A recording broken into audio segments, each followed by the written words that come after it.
Hello students, hello dear friends, hello viewers. आज की इस लाइव क्लास के अंदर हम लोग डिस्कस करने वाले हैं active and passive voice, and this is one of the most important concept from English grammar. और इंग्लिश ग्रामर की जनरली अगर मैं आपको बता दूं तो तीन टॉपिक ऐसे होते हैं सबसे इंपॉर्टेंट होते हैं। One is active and passive voice, second is tenses, then narration means direct indirect speech. तो आज की क्लास में इस लाइव सेशन के अंदर हम लोग डिस्कस करने वाले हैं एक्टिव एंड पैसिव वॉइस को। और आज की क्लास में मैं इसके जो बेसिक कॉन्सेप्ट है वो आपके साथ शेयर करने वाला हूं। In the next video of this sequence means के इस चैप्टर की अगली वीडियो में मैं आप लोगों के साथ डिस्कस करूंगा इसके कुछ और रूल, कुछ मिसलेनियस एग्जांपल इंटरोगेटिव के या फिर इंपेरेटिव सेंटेंसेस। और थर्ड वीडियो में हम लोग डायरेक्टली उन क्वेश्चंस को डिस्कस करेंगे जो रिपीट होते रहते हैं अलग अलग एग्जाम्स के अंदर। तो इससे पहले कि हम लोग इस वीडियो को स्टार्ट करें, आप फटाफट से एक बार इस लिंक को शेयर कर दीजिए सो दैट मैं इस चैप्टर को एक साथ आप सबको समझा सकूं। तो चलिए स्टार्ट कर लेते हैं। आई होप कि आपने वीडियो को साथ साथ लाइक भी कर दिया है और इस लिंक को शेयर भी कर दिया है। If you are a new viewer on this channel तो आप हमारे चैनल को सब्सक्राइब भी कर सकते हैं। काफ़ी दिनों के बाद हम लोग लाइव सेशन कर रहे हैं स्टूडेंट्स, और बिकॉज बीच में टाइम मिल नहीं पाया उतना और मैं आप लोगों के साथ कनेक्ट नहीं हो पाया, that is why I am really very sorry. तो अब हम वापस ट्रैक पे आ चुके हैं। तो चलिए स्टार्ट करते हैं कॉन्सेप्ट जिसका नाम है वॉइस। वॉइस को हम लोग दो तरीके से मैं आपको बता रहा हूं, active voice then passive voice. अब एक्टिव और पैसिव में एक बार फर्क समझ लीजिए। अगर आपको जनरली पेपर में क्या होता है, एक्टिव वॉइस का एक सेंटेंस आपको दिया जाता है and you are ask to change this sentence into passive voice. आपको एक्टिव फॉर्म से पैसिव फॉर्म में जो है उसको लेकर के जाना होता है। जनरली जब भी हम कोई बात करते हैं कि किसी ने कोई काम किया है तो हमारा जो बात करने का तरीका होता है वो हमेशा एक्टिव सेंस में रहता है। जैसे मोहन ने आम खाया, ये एक एक्टिव वॉइस है। अब एक्टिव वॉइस का फॉर्मेशन क्या होता है वो समझ लीजिए। एक्टिव वॉइस का फॉर्मेशन होता है कि इसके अंदर जो आपका सब्जेक्ट है, जो भी सेंटेंस के अंदर काम कर रहा है वो मेन होता है। मतलब सेंटेंस के अंदर जो प्राइम फोकस होता है वो आपके सब्जेक्ट के ऊपर होता है, उसको एक्टिव वॉइस कहते हैं। जैसे एक और एग्जांपल ले लेते हैं, ये सुनीता है, सुनीता कुछ काम कर रही है। अब सुनीता ने मान लीजिए एक लेटर लिखा, सुनीता एक लेटर लिखती है, सुनीता राइट्स अ लेटर। अब लेटर लिखने वाला आपका सब्जेक्ट ही है। अब जब भी कोई काम सेंटेंस के अंदर होता है उस काम का जो प्राइम फोकस होता है वो उसके सब्जेक्ट के ऊपर होता है।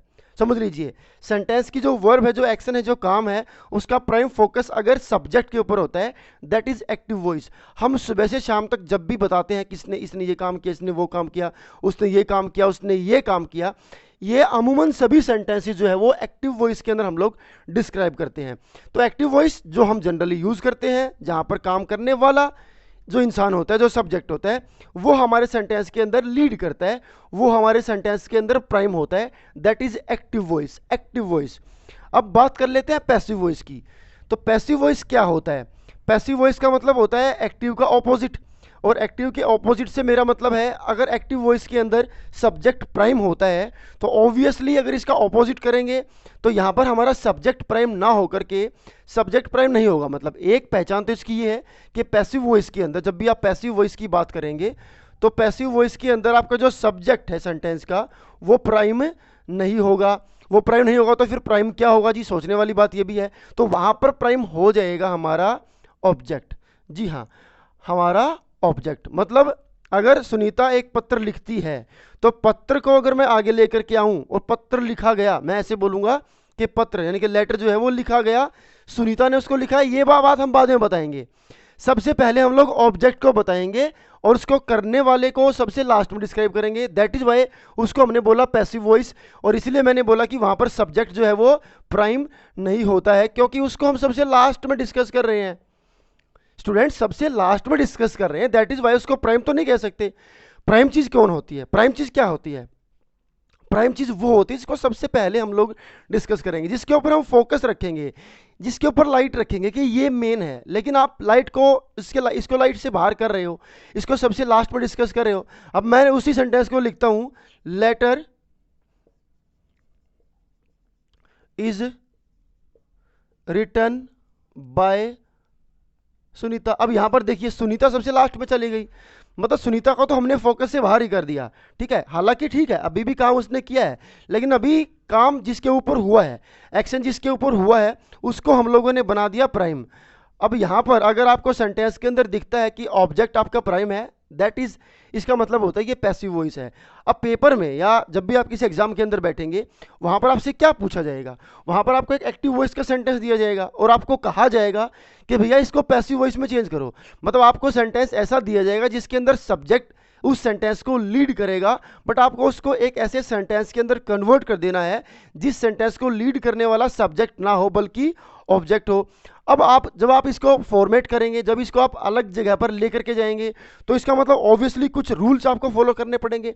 ऐसा तो है नहीं उठा करके आपने चेंज कर दिया, नहीं, उसके लिए कुछ स्टेप्स होंगे, कुछ रूल्स होंगे, जिन रूल्स को फॉलो करके ही आप अपने सेंटेंस को एक्टिव वॉइस से पैसिव वॉइस में कन्वर्ट कर पाएंगे। तो वो रूल्स सबसे मेन होते हैं। अगर आपने वो बेसिक रूल सीख लिए तो फिर कोई भी सेंटेंस अगर आपके सामने होगा तो आप उसको आइडेंटिफाई कर पाएंगे। मे भी आप उसको चेंज कर पाए ना कर पाए, लेकिन आप उसको पहचान पाएंगे कि नहीं, इनमें ये जो रूल है ये लागू होता है कि नहीं होता है। स्टूडेंट्स, एक बार मैं फिर से बता दूं, एक्टिव से पैसिव में चेंज करते हुए अभी आपको एक रामबाण रूल में बताने वाला हूं। जो चीज़ तो आपको प्राइमली देखनी है कि भैया अगर एक्टिव से पैसिव में जाना है तो मतलब ये चीज़ तो मस्ट है। वैसे तो सभी रूल्स मस्ट है, लेकिन वो चीज़ सबसे प्राइम होती है, वो चीज़ सबसे मेन होती है, वही बता देती है कि आपका सेंटेंस अच्छे से चेंज हुआ है या फिर नहीं हुआ है। तो एक्टिव से पैसिव वॉइस में हाउ टू चेंज, किसको चेंज करेंगे, एक्टिव को, किस में, पैसिव में। तो यहां पर कुछ रूल्स आपको बताने वाला हूं और ये रूल्स आपको दिमाग में फिट कर लेने हैं। जब भी आप कभी किसी एग्जाम के अंदर बैठेंगे, सेंटेंस को कर रहे होंगे, तो वहां पर आपको ये रूल फॉलो करने हैं। तो चलिए स्टार्ट करते हैं। उससे पहले फटाफट से एक बार इस लिंक को शेयर कर दो। अभी तक भी अगर आपके फ्रेंड्स कनेक्ट नहीं हुए हैं तो उनको कनेक्ट कर लो। ओके, तो रूल नंबर 1, सबसे पहला रूल जो हमारा हमें फॉलो करना है वो समझ लीजिए। आपको इंटरचेंज करना है। क्या करना है, interchange your subject and object. अब इंटरचेंज से मेरा मतलब क्या है, इंटरचेंज से मेरा मतलब है सब्जेक्ट को ऑब्जेक्ट के प्लेस पर और ऑब्जेक्ट को सब्जेक्ट के प्लेस पर। नहीं समझ में आया, चलिए समझा देता हूं फिर से। जैसे मैंने अभी एक सेंटेंस लिखा था, सुनीता राइट्स ए लेटर, ठीक है, ये एक्टिव वॉइस सेंटेंस है। अब रूल नंबर 1 क्या कहता है कि भैया ए लेटर आपका ऑब्जेक्ट है। जब आप इसको पैसिव वॉइस में लिखेंगे, इसको सबसे आगे लिखेंगे, ये आपका सब्जेक्ट है, इसको सबसे पीछे लिखेंगे। क्लियर? तो सब्जेक्ट ऑब्जेक्ट को क्या करना है, इंटरचेंज करना है। इसी सेंटेंस के ऊपर हम लोग सारे रूल जो है वो लागू करते हुए चलेंगे और इसको फाइनली हम लोग चेंज करेंगे। देन उसके बाद आपको अच्छे से ये समझ में आ जाएगा ये पूरा का पूरा कॉन्सेप्ट, जब आप एक सेंटेंस के ऊपर ये रूल्स इंप्लीमेंटेशन होते हुए देखेंगे। तो रूल नंबर 1 क्या कहता है, इंटरचेंज कर दीजिए अपने सब्जेक्ट और ऑब्जेक्ट को। सब्जेक्ट का बना दीजिए ऑब्जेक्ट, ऑब्जेक्ट का बना दीजिए सब्जेक्ट। अच्छा, अभी यहाँ पर तो क्या है फ्रेंड्स, सुनीता और ए लेटर, ये दोनों के दोनों नाउन हैं, इनको आप ठीक है आपने चेंज कर दिया। अगर मान लीजिए आपके सब्जेक्ट और ऑब्जेक्ट प्रोनाउन की फॉर्म में होते हैं, प्रोनाउन की फॉर्म में अगर होते हैं तो रूल नंबर 1 फिर कैसे काम करेगा एक बार वो समझ लीजिए। अगर मान लीजिए यहाँ पर मैं मान करके चल रहा हूँ सब्जेक्ट और यहाँ पर मैं मान के चल रहा हूँ ऑब्जेक्ट, ठीक है। अगर मान लीजिए सब्जेक्ट आई है और जब इसको आप बनाएंगे ऑब्जेक्ट तो इसका बनेगा मी।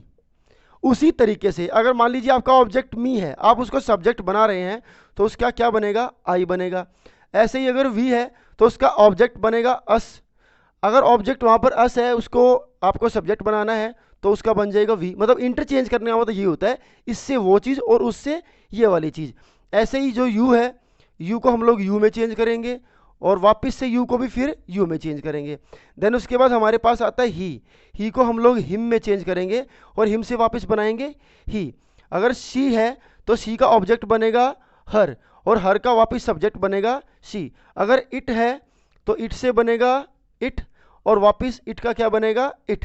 अगर दे है, क्या है, दे, तो दे से हम लोग बनाएंगे देम और देम से वापस सब्जेक्ट क्या बनाएंगे, दे। तो ये बात आपको ध्यान रखनी है। अभी इसको आप नोट भी कर सकते हो या फिर इसको पॉज करके स्क्रीनशॉट लेके आप इसका रख लीजिए कि कैसे आई से मी बनेगा, मी से आई बनेगा। ये तब बनेंगे जब आप इनकी लोकेशंस को, इनकी पोजीशंस को सेंटेंस के अंदर जब आप चेंज करने जाएंगे तो फिर आपको इनका केस भी बदलना होगा। अगर आपके पास सब्जेक्ट है, आप उसको ऑब्जेक्ट बना रहे हैं, तो ऐसा नहीं है, आपको उसका केस बदल करके ऑब्जेक्टिव करना होगा। अगर आप उसको ऑब्जेक्ट की कुर्सी दे रहे हैं तो फिर आपको कपड़े वैसे ही पहनाने पड़ेंगे, तभी जाकर के वहां पर वो सूट करेगा। तो रूल नंबर 1 क्या कहता है कि सब्जेक्ट ऑब्जेक्ट का interchange. This is the rule number 1, change, interchange of your subject and object. Rule number 2 क्या कहता है, रूल नंबर 2 कहता है use helping verb of active voice. Second हमारा सेकंड रूल कह लीजिए, सेकंड स्टेप कह लीजिए, जो एक्टिव वॉइस के अंदर आपकी हेल्पिंग वर्ब दी हुई है, जो एक्टिव वॉइस के अंदर आपकी हेल्पिंग वर्ब यूज करी गई है, उसको एज इट इज आप नोट कर लीजिए पैसिव वॉइस के अंदर भी। जब आप एक्टिव वॉइस से पैसिव वॉइस बनाएंगे तो आपको वहां की हेल्पिंग वर्ब को अपने पैसिव सेंटेंस के अंदर भी यूज करना होगा। एक्सेप्ट जी हाँ, मैं छोड़ रहा हूं यहां पर किन चीजों को। डू अगर हेल्पिंग वर्ब है तो उसको पैसिव वॉइस में यूज नहीं करेंगे। अगर डज हेल्पिंग वर्ब वहां पर है एक्टिव वॉइस के अंदर, उसको पैसिव में यूज नहीं करेंगे। अगर डिड है तो उसको भी पैसिव वॉइस के अंदर यूज नहीं करेंगे। अगर डूडज है तो आप उसको क्या मान करके चलेंगे, आप जब उसको पैसिव वॉइस में चेंज कर रहे होंगे और अगर हेल्पिंग वर्ब वहां पर डूडज थी तो आप ये मान करके चलेंगे कि ये हेल्पिंग वर्ब वहां पर यूज नहीं करनी है, और वो जो सेंटेंस था एक्टिव वॉइस का, वो सेंटेंस सिर्फ वर्ब की फर्स्ट फॉर्म वाला सेंटेंस था। अगला जो हमारा रूल होगा वहां पर सिर्फ हम ये मान करके चलेंगे कि वर्ब की फर्स्ट फॉर्म वाले सेंटेंस पे जो रूल इंप्लीमेंट होता है वही रूल उस सेंटेंस पर भी इंप्लीमेंट होगा जिसके अंदर डू और डज को एज हेल्पिंग वर्ब हमने यूज किया है। अगर हेल्पिंग वर्ब वहां पर डिड है तो हम ये मान कर चलेंगे ये जनरली सेंटेंस सिर्फ वर्ब की सेकंड फॉर्म वाला है, और जो रूल वर्ब की सेकंड फॉर्म वाले सेंटेंसेस पे इंप्लीमेंट होता है सेम रूल यहां पर भी इंप्लीमेंट होगा। तो इस टेक्निक को आप समझ लीजिए, डू डज और डिड को हम लोग हेल्पिंग वर्ब्स के तौर पर पैसिव वॉइस के अंदर यूज नहीं करेंगे। इनका क्या बनेगा वो अभी इससे जो अगला रूल होगा वो हमें समझाएगा कि इनका क्या बनेगा। तो रूल नंबर 2 क्या कहता है, अगर हेल्पिंग वर्ब एक्टिव वॉइस के अंदर दी हुई है तो उसको पैसिव वॉइस के अंदर नोट कर लीजिए। उसके बाद चलते हैं रूल नंबर 3 पे। ये रूल तो बड़ा आसान था, आपको करना क्या है, आपको बस चिपकाना है। आपको एक्टिव वॉइस के अंदर हेल्पिंग वर्ब दिख रही है, इज़-एम-आर दिख रही है, वॉज वर दिख रही है, कुछ भी दिख रही है, उसको आप नोट कर लीजिए अपने पैसिव वॉइस के अंदर भी। रूल नंबर 3 क्या कहता है, रूल नंबर 3 कहता है use of be, use of be. This is the most important rule out of these rules. जो भी रूल आपको बता रहा हूं सबसे इंपॉर्टेंट रूल होता है ये वाला कि यूज ऑफ बी। आपको बी की सही फॉर्म का यूज करना है। अब बी के पास ना कई सारी फॉर्म होती हैं, बी के पास एक फॉर्म वो खुद भी होता है, बी के पास एक फॉर्म के तौर पर इज़-एम-आर भी होता है, ये बी की फर्स्ट फॉर्म होती है। बी की फॉर्म के तौर पर इनके पास वॉज वर भी होता है, ये बी की सेकंड फॉर्म होती है। बी के पास बीन भी होता है, ये बी की थर्ड फॉर्म होती है, और इसके पास बीइंग भी रहता है ऑप्शन में, ये इसकी फोर्थ फॉर्म होती है। तो गाइज आपको इनमें से एक ना एक फॉर्म को यूज करना ही करना है, वो भी खुद भी आता है, कई सारे केसेस में भी खुद भी आता है। तो ये वाला रूल अगर आपने समझ लिया तो 90% एक्टिव पैसिव आपने सीख लिया। अच्छा ये रूल क्या कहता है अब समझ लीजिए। अगर मान लीजिए एक्टिव वॉइस के सेंटेंस के अंदर, अगर आपका सेंटेंस एक्टिव वॉइस में मैं बात करूं, अभी मैं डूडज की बात कर रहा था, अगर वहां पर डूडज है, क्या है, डूडज है, तो आप उसको नोट नहीं करेंगे पैसिव वॉइस के अंदर। आप उनकी जगह पर क्या करेंगे, इज़-एम-आर को यूज करेंगे। आप वहां पर क्या लगाएंगे, इज़-एम-आर लगाएंगे। इससे जो अगला रूल है वो इससे कनेक्ट है, तो आप उसको ये वाला रूल ध्यान से सीखना है। अगर डूडज है उसको आप पैसिव वॉइस के अंदर यूज नहीं करेंगे, वहां पर क्या यूज करेंगे, इज़-एम-आर। उसकी जगह पर हम लोग क्या यूज कर लेंगे, इज़-एम-आर। तो वहां पर बी की फॉर्म के तौर पर क्या आएगा, इज़-एम-आर।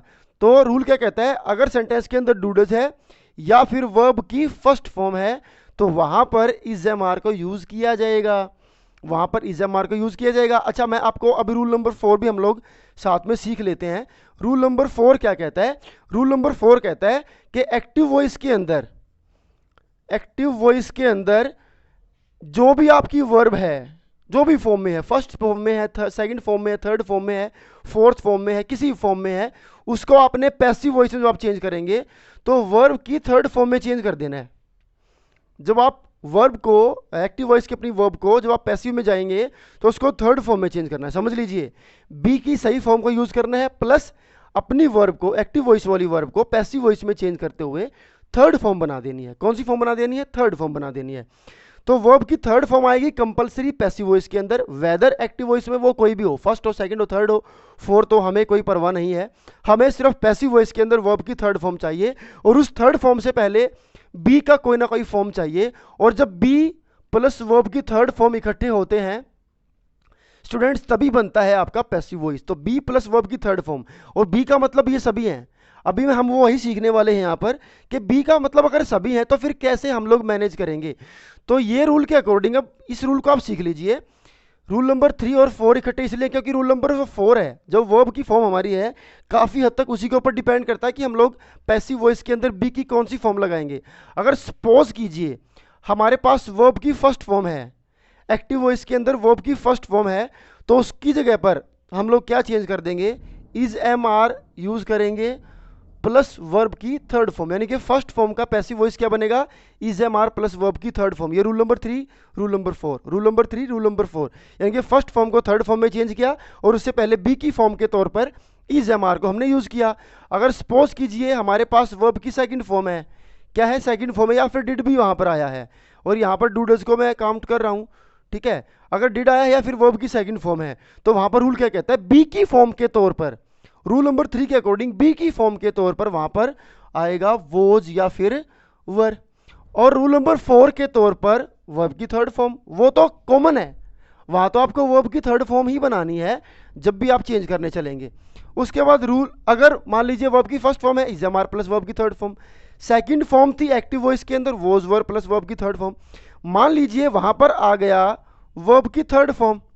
अच्छा, वर्ब की थर्ड फॉर्म जब आती है एक्टिव वॉइस के अंदर तो वहां पर फ्रेंड्स क्या होता है, हैज हैव भी रहता है और वर्ब की थर्ड फॉर्म ऑलरेडी वहां पर रहती है। तो रूल क्या कहता है, रूल नंबर 2 क्या था कि अपनी हेल्पिंग वर्ब्स को उतार लीजिए पैसिव वॉइस के अंदर, तो हैज हैव तो वहां पर आ ही जाएगा, ऑब्वियसली उसको नीचे उतार लेंगे हम लोग, प्लस बी की फॉर्म के तौर पर, ये रूल नंबर 2 है, ये रूल नंबर 2 है। रूल नंबर 3 क्या कहता है, बी की फॉर्म के तौर पर अगर वर्ब की थर्ड फॉर्म है एक्टिव वॉइस में और हैज हैव आया है तो वहां पर हम लोग यूज करेंगे बीन को। तो ये रूल नंबर 3 है। रूल नंबर 3 था बी की सही फॉर्म, तो बी की सही फॉर्म हैज हैव के साथ क्या आ जाएगी, बीन आ जाएगी। और रूल नंबर 4 क्या कहता है, वर्ब की थर्ड फॉर्म, अब वर्ब की थर्ड फॉर्म तो वहां ऑलरेडी थी, कोई बात नहीं थी, नहीं थी हमें नहीं मतलब, लेकिन हमें पैसिव वॉइस के अंदर क्या चाहिए, वर्ब की थर्ड फॉर्म चाहिए। तो रूल नंबर 2 हेल्पिंग वर्ब्स को उतारा, रूल नंबर 3 बी की सही फॉर्म लगाई, रूल नंबर 4 वर्ब की थर्ड फॉर्म लगाई। उसके बाद कहता है अगर मान लीजिए वहां पर लिखा हो is am are plus verb की फोर्थ फॉर्म, एक्टिव वॉइस के अंदर वर्ब की फोर्थ फॉर्म हो, तो एक्टिव वॉइस के अंदर जब वर्ब की फोर्थ फॉर्म आएगी तो वहां पर इज एम आर भी होगा या फिर वोज वर होगा, ठीक है, और उनके साथ वर्ब की फोर्थ फॉर्म आएगी, ये एक्टिव वॉइस का स्ट्रक्चर रहेगा। तो इसको पैसिव में कैसे करेंगे, कहता है जो एक्टिव वॉइस की हेल्पिंग वर्ब वो तो उतर जाएगी, मतलब इज को नोट कर लेंगे, एम को नोट कर लेंगे या फिर आर को नोट कर लेंगे, वोज को नोट कर लेंगे, वर्ब को कोई ना कोई तो एक होगी, और उनके साथ, ये तो रूल नंबर 2 हुआ कि भैया अपनी हेल्पिंग वर्ब को नोट कर लीजिए। रूल नंबर 3 क्या कहता है, बी की सही फॉर्म लगा दीजिए। अब अगर इज एम आर या वोज वर वहां पर हैं तो उन कंडीशंस में बी की सही फॉर्म होती है बींग। कौन सी फॉर्म होती है, बींग। तो रूल नंबर 3 के अकॉर्डिंग वहां पर क्या आएगा, बींग आएगा, इज एम आर वोज वर के साथ बी की फॉर्म के तौर पर क्या यूज करना है, बींग। और रूल नंबर 4 के तौर पर वर्ब की थर्ड फॉर्म यूज करनी है। रूल नंबर 4 क्या कहता है कि अपनी एक्टिव वॉइस की वर्ब को चेंज कर दीजिए वर्ब की थर्ड फॉर्म में जब आप पैसिव वॉइस में चेंज करेंगे। तो is am are was were plus being plus verb की थर्ड फॉर्म, ये तब बनेगा जब एक्टिव वॉइस के अंदर आपके पास is am are was were plus verb की फोर्थ फॉर्म है। तो ये था रूल नंबर 3 और 4 का कॉम्बिनेशन कि भैया आपको बी की सही फॉर्म लगानी है और उसके बाद वर्ब की थर्ड फॉर्म लगानी है। बी की कौन सी फॉर्म लगाएंगे वो मैंने आपको बताया, अगर एक्टिव वॉइस के अंदर फर्स्ट फॉर्म है तो is am are plus verb की थर्ड फॉर्म, अगर सेकंड फॉर्म है तो वोज वर प्लस वर्ब की थर्ड फॉर्म, थर्ड फॉर्म वहां पर है तो has have plus been plus verb की थर्ड फॉर्म, अगर वहां पर फोर्थ फॉर्म थी तो is am are plus was were plus being plus verb की थर्ड फॉर्म, ये हम लोग रूल बना देंगे। रूल नंबर 5 क्या कहता है, रूल नंबर 4 तो हम लोगों ने कर लिया कि वर्ब की थर्ड फॉर्म लगा दीजिए। रूल नंबर 5 कहता है गाइज, रूल नंबर 5 कहता है कि बाई या कोई प्रीपोजिशन वहां पर यूज करते हैं, ठीक है, ये रूल नंबर 5 हम लोग सीख रहे हैं। बाई या कोई जरूरत के हिसाब से वहां पर कोई प्रीपोजिशन आएगी प्लस आपका सब्जेक्ट लास्ट में आएगा। तो अभी हम लोग उस सेंटेंस को कॉपी कर लेते हैं यहां पर फिर से।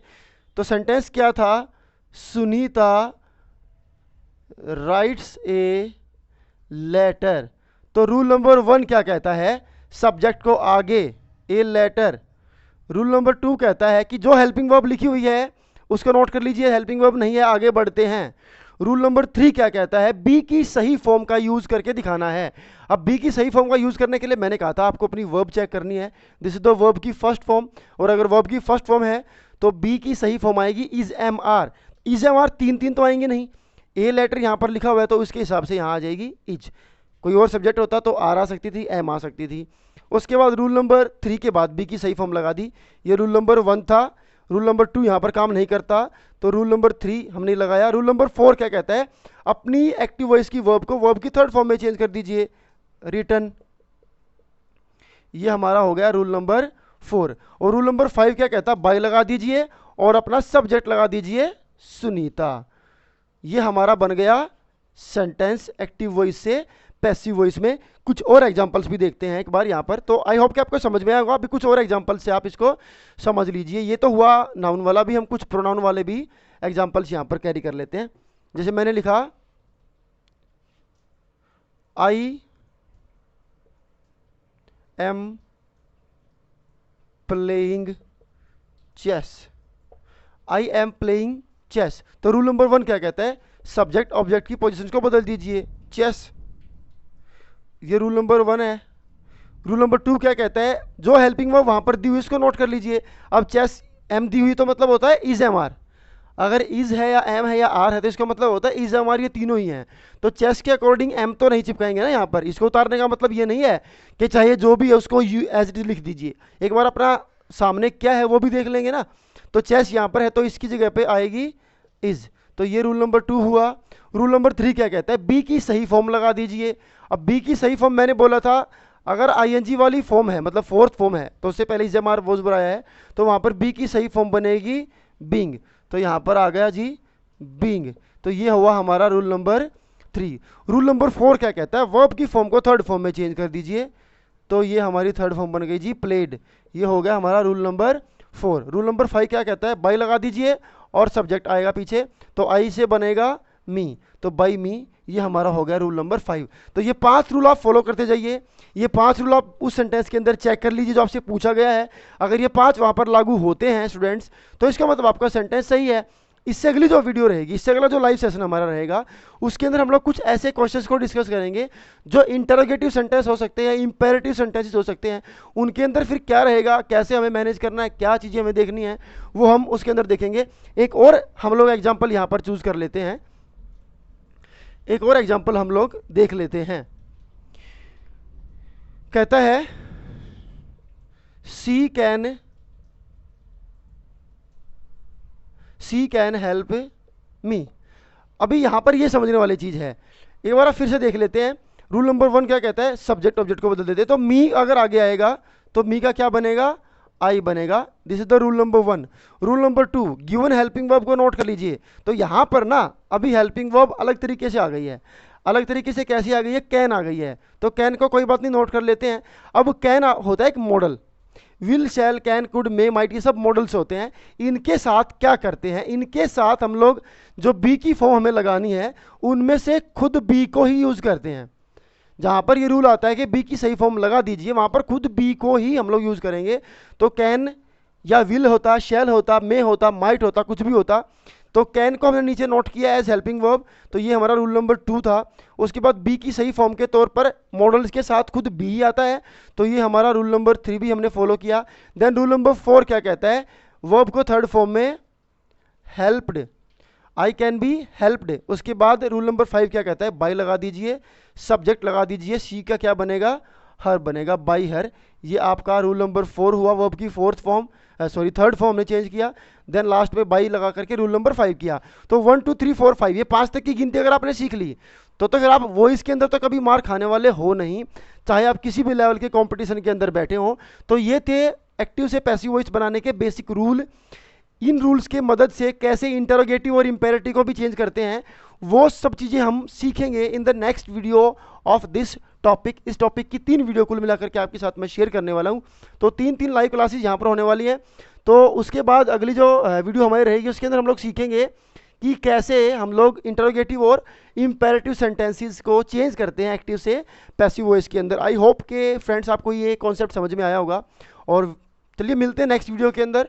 और हमारी वीडियोज़ को लाइक ज़रूर करें, शेयर ज़रूर करें, क्योंकि ये चीज़ें तो आप इजीली घर बैठे बैठे कर ही सकते हैं। वीडियो देखने के लिए थैंक्स। आई होप कि आप चीज़ें समझते हैं और आई होप कि आपका फ्यूचर बड़ा अच्छा होगा अगर आप हमारे साथ कनेक्ट रहते हैं। तो thank you guys, thank you.